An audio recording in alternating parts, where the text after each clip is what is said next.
Buenas tardes, queridos radioescuchas. Sean bienvenidos a su podcast favorito, Radio Puma, la estación más escuchada en la radio y en todas las plataformas digitales. Por si ustedes no me conocen, mi nombre es Karen y el día de hoy estaremos hablando sobre un tema muy importante, que es el derecho procesal de la seguridad social. Para conocer más sobre el tema del día de hoy, tenemos unos invitados especiales que nos van a acompañar a lo largo del programa, así que aprovecho para darles la bienvenida. Tenemos como invitados a la doctora Lisbeth, al doctor Ricardo, a la doctora Bere, a la doctora Dulce, al doctor Valentín y al doctor Raúl. Muchas gracias a todos ustedes por estar con nosotros, por aceptar nuestra invitación y poder acompañarnos este día para poder explicarnos este tema tan importante para todos nuestros radioescuchas. Para comenzar, Liz, ¿crees que nos podrías explicar, por favor, qué es el derecho procesal de la seguridad social? Sí, claro. Para entender este tema, podemos definir al derecho procesal de la seguridad social como la parte adjetiva que regula el proceso por medio del cual se deben solucionar los conflictos sobre el otorgamiento de las prestaciones que corresponden a los sujetos asegurados y a sus beneficiarios. Esto es cuando se actualizan los riesgos o las contingencias previstas en la ley, los contratos o las condiciones generales de trabajo y demás instrumentos jurídicos aplicables. Y un ejemplo de esto lo podemos ver en el Instituto Mexicano del Seguro Social, donde la ley otorga a los asegurados, beneficiarios y patrones medios de defensa como son el recurso de inconformidad y la queja administrativa. Muchas gracias, Liz, por esta gran explicación, pero nos gustaría saber más sobre estos medios de defensa que nos acabas de mencionar. Así que te pregunto a ti, Ricardo, ¿nos podrías explicar un poco más acerca de estos medios de defensa? Sí, claro que sí. En primer lugar, el recurso de inconformidad está regulado en la Ley del Seguro Social como un medio de defensa de revisión jerárquica, mediante el cual se pueden defender los trabajadores o patrones por actos definitivos emitidos por el IMSS con los que no están de acuerdo, como nos mencionó hace un momento Lisbeth. Y por otro lado, la queja administrativa es toda insatisfacción formulada en exposición de hechos por parte de los usuarios por actos u omisiones en la prestación de los servicios médicos encomendados al instituto, que originen reclamación o protesta por posibles violaciones a sus derechos, siempre que los mismos no constituyan un acto definitivo impugnable a través del recurso de inconformidad en los términos de la Ley del Seguro Social y su reglamento. Este procedimiento comprenderá las etapas de recepción, integración, investigación, elaboración de dictamen, proyecto de acuerdo y notificación. Muchas gracias por esta explicación, Ricardo. Suena que es muy útil este recurso, pero ¿en qué casos podemos interponerlos? ¿Acaso hay un tiempo para poder interponer este recurso, Bere? Sí, claro. Por ejemplo, el recurso de inconformidad procede contra actos o resoluciones definitivas del IMSS que lesionen los derechos como contribuyentes de los patrones, asegurados o beneficiarios, tales como resoluciones que determinen cuotas obrero-patronales omitidas, que nieguen la devolución de cantidades que procedan conforme a la ley, que establezcan diferencias en la liquidación de cuotas obrero-patronales y aquellas que determinen créditos fiscales. Se tiene un plazo para interponerlo de 15 días hábiles siguientes a la fecha en la que surta efectos la notificación. Y por otra parte, la queja administrativa la podrán interponer los derechohabientes ante el instituto y tiene como finalidad precisamente el conocer las insatisfacciones de los usuarios por actos u omisiones del personal institucional vinculados con la prestación de servicios médicos, siempre y cuando estos mismos no constituyan un acto definitivo impugnable a través del recurso de inconformidad. Con este procedimiento se realizan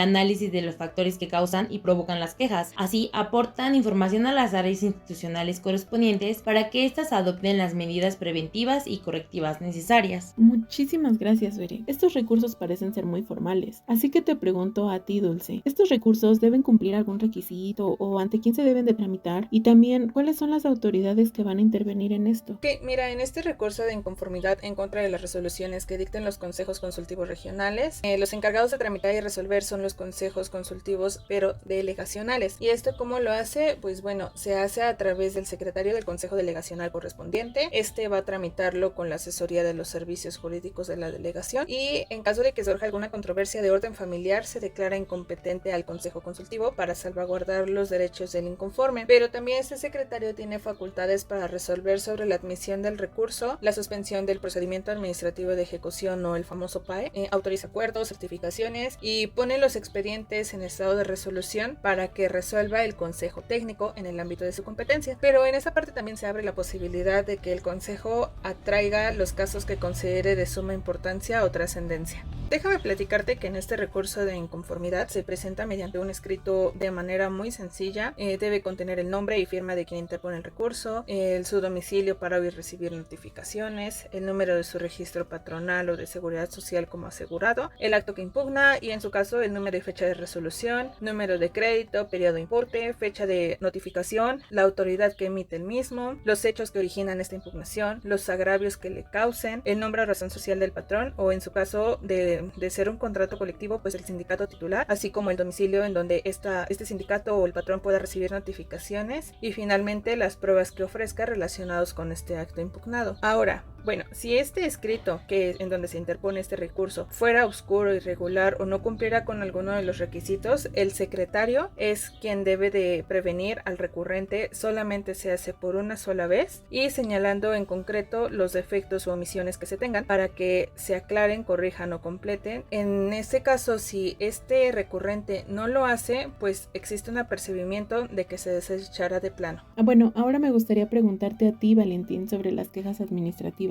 Las quejas administrativas se presentan ante las áreas de atención y orientación al derecho habiente. Para presentar la queja administrativa será por medio de un escrito libre, pero este debe contener los siguientes datos: el nombre del asegurado y en su caso del promovente, el nombre y número de seguridad social del usuario receptor de los servicios médicos institucionales, el domicilio del asegurado o del promovente o del usuario, la clínica de adscripción del receptor de los servicios médicos institucionales, la unidad y servicio en el que se proporcionó u omitió la prestación del servicio médico, materia de la queja, una descripción clara y breve de cómo sucedieron los acontecimientos, señalando las fechas, horas, lugares, personas y servicios que dan lugar a la queja administrativa, el personal institucional que proporcionó u omitió la prestación del servicio, materia de la queja, en su caso nombre, denominación o razón social y domicilio del patrón o sujeto obligado, la petición concreta y la firma del promovente. Gracias por resolvernos estas dudas. Pero bueno, algo que a lo mejor se están preguntando todos nuestros radioescuchas es sobre el tema de las pruebas que se necesitan. Raúl, ¿crees que nos puedas hablar un poco sobre este tema? En el caso del recurso de inconformidad, el promovente debe acompañar el escrito en que interponga su recurso con 4 elementos fundamentales. Como primer punto es el documento que conste el acto impugnado. Como segundo punto, original y una copia certificada de los documentos que acrediten su personalidad cuando se actúa a nombre de otro. Como tercer punto es una constancia de notificación del acto impugnado, excepto cuando el promovente declare bajo protesta de ser verdad que no recibió la misma. Y como cuarto punto, las pruebas documentales que ofrezca. En el caso de las pruebas, cuando las documentales no están en poder del recurrente y si legalmente se encuentran a su disposición, deberá señalar el lugar o archivo en que se ubiquen, identificando con precisión dichos documentos. Bastará que el promovente acompañe la copia de la solicitud de expedición sellada de recibida por la autoridad que tenga en su poder los documentos, para que se tengan por ofrecidas las mismas. De no cumplirse con este supuesto, se podría desechar la prueba. También, en el caso de que el recurrente ofrezca pruebas que obren en poder de dependencias del propio instituto, el secretario del Consejo Consultivo Delegacional, a petición del promovente, ordenará a dichas dependencias su remisión para ser integradas al expediente respectivo. En este caso, el recurrente deberá identificar con toda precisión dichas pruebas y, en caso de no identificarlas, entenderá que el recurrente aportará las pruebas por su cuenta. Es importante mencionar entonces que las pruebas ofrecidas que no sean exhibidas se tendrán por no presentadas. También, estas pruebas deben desahogarse en un plazo de 15 días contados a partir de su admisión, que podrá ser prorrogado por un plazo igual y una sola vez a juicio del secretario del Consejo Consultivo Delegacional. Todo esto de las pruebas, recuerden que aplica para el recurso de inconformidad. Ahora, por otro lado, tenemos a la queja administrativa. Se tiene como fundamento principal las pruebas documentales aportadas por el quejoso y la información contenida en el expediente clínico relacionado con los hechos, a fin de conocer la actuación y la prestación de los servicios médicos a cargo del instituto. Realizará el análisis de los factores y causas que provocan las quejas y aportar información a las áreas institucionales correspondientes para que éstas adopten las medidas preventivas y correctivas necesarias, lo que coadyuvará a mejorar la calidad de los servicios médicos. Gracias por despejarnos estas dudas. En algunos otros tipos de trámites jurídicos, como es el juicio de amparo, existe algo llamado improcedencia. No sé si en este tipo de recursos también se pueda presentar esta situación. Esto también se presenta en el recurso de inconformidad, por lo que este será improcedente cuando se haga valer contra actos administrativos que no afecten el interés jurídico del recurrente, o cuando sean resoluciones dictadas en recursos administrativos o en cumplimiento de sentencias o laudos. También aquellas que hayan sido impugnadas ante el Tribunal Fiscal de la Federación o las que sean materia de otro recurso o juicio pendiente de resolución ante una autoridad administrativa u órgano jurisdiccional, entre varias otras circunstancias. Y otro aspecto que me gustaría hacer mención es sobre aquellos casos en donde procede el sobreseimiento, que es aquella suspensión por parte de un juez o un tribunal de un procedimiento judicial, y en el caso del recurso de inconformidad, el sobreseimiento procede por desistimiento expreso del recurrente o cuando durante el procedimiento aparezca o sobrevenga alguna de las causales de improcedencia, y en en el caso de que el recurrente muera durante el procedimiento, si su pretensión es intransferible o si su muerte deja sin materia el recurso. Gracias, Liz. Vaya que esta información es muy valiosa para todos nosotros. Ricardo, ¿crees que nos puedes mencionar algo más sobre el recurso de inconformidad? Quisiera mencionar que, admitido el recurso de inconformidad, el secretario del Consejo Consultivo Delegacional pedirá de oficio los informes conducentes a las dependencias del instituto, las cuales deberán rendirlos en el término de 10 días naturales, y que una vez concluido el término de desahogo de pruebas, el secretario del Consejo Consultivo Delegacional elaborará dentro del término de 30 días los proyectos de resolución. Es importante señalar que las resoluciones que pongan fin al recurso de inconformidad se dictarán por unanimidad o mayoría de votos del Consejo Consultivo Delegacional o del Consejo Técnico. Cada uno de los sectores obrero y patronal, así como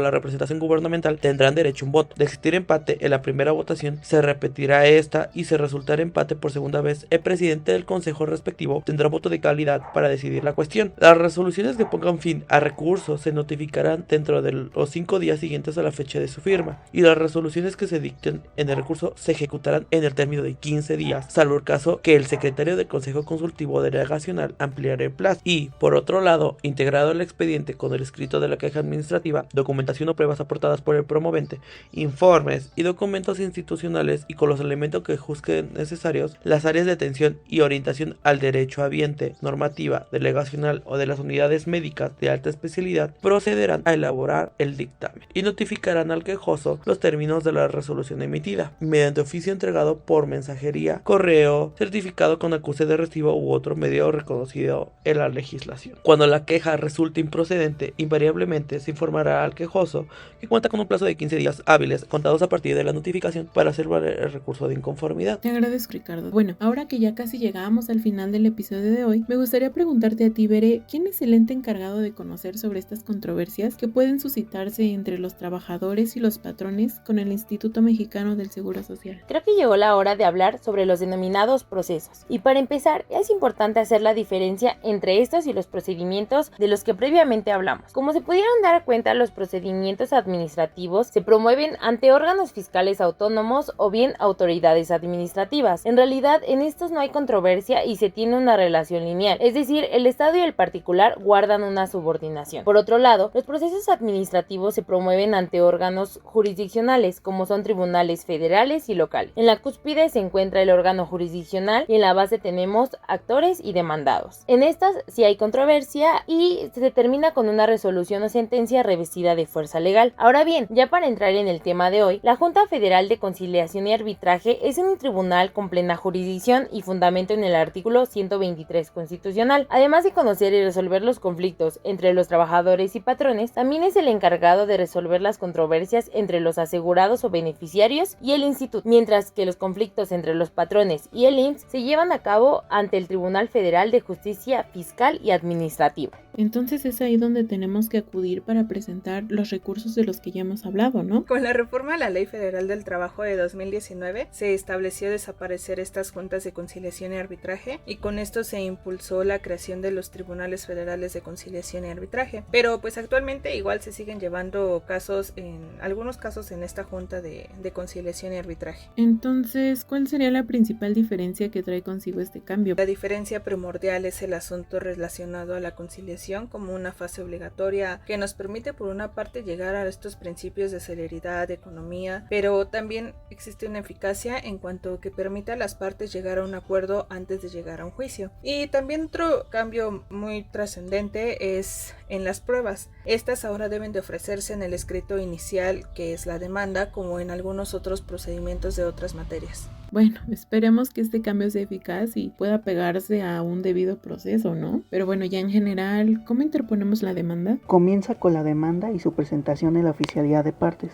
Una vez que ya pasamos la etapa de conciliación y esta no se logró, al llegar ahí se turna al tribunal correspondiente y en caso de que la demanda tenga algún defecto, se previene al actor para cumplimentarla en 3 días. Cuando se dicta un auto admisorio, dictado por el secretario instructor, se da un buzón tributario a las partes para notificarles lo referente al procedimiento. Se emplaza al demandado para contestar dentro de 15 días e interponer excepciones y defensas, así como objetar las pruebas del actor y en su caso reconvenir y ofrecer pruebas. Se señala fecha para la audiencia preliminar con la finalidad de depurar el procedimiento procedimiento y acordar sobre las pruebas, y se emite los acuerdos correspondientes para el desahogo de pruebas, señalando fecha de audiencia de juicio, y en esta misma audiencia se emite sentencia a menos que el tribunal tenga mucho trabajo y la dicte en el plazo de 5 días. Oye, hace rato mencionaban que por los conflictos que surgían entre patrones y el instituto se llevaban a cabo en el Tribunal de Justicia Administrativa. Raúl, ¿crees que nos podrías hablar más sobre esto, por favor? Claro, el Tribunal Federal de Justicia Administrativa es un tribunal de lo contencioso administrativo. El funcionamiento de este órgano jurisdiccional está determinado por el impacto positivo de sus resoluciones en la vida social, económica, política y sin duda la satisfacción del justiciable. Además, forma parte del Sistema Nacional Anticorrupción. El tribunal va a llevar a cabo el procedimiento sobre faltas graves y va a imponer la sanción. Si el funcionario o el particular no está de acuerdo con la sanción, se remite al mismo, lo cual no hace que se esté tan de acuerdo porque el mismo tribunal que dicta la solución es el que conoce la impugnación, lo cual no es tan arbitrario.